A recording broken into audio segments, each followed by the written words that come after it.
বন্ধুরা দেখেন, এই টায়ারটা চেঞ্জ করে দিলাম। আরেকটা জিনিস দেখেন, এপ্রিলিয়া অনেকদিন বসে গেছে, স্টার্ট হচ্ছে না। আরেকটা জিনিস দেখে, এই সিটিয়াটা নষ্ট হয়ে গেছে, যে সিটিয়াটা চেঞ্জ করে দিলাম, ঠিক আছে।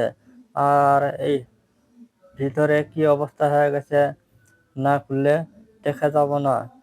হিরো হন্ডা প্যাশন প্রো ইঞ্জিনটা নষ্ট হয়ে গেছে। ইঞ্জিনটা কাজ কমপ্লিট করার পরে অবশ্যই শেয়ার করবেন, ঠিক আছে।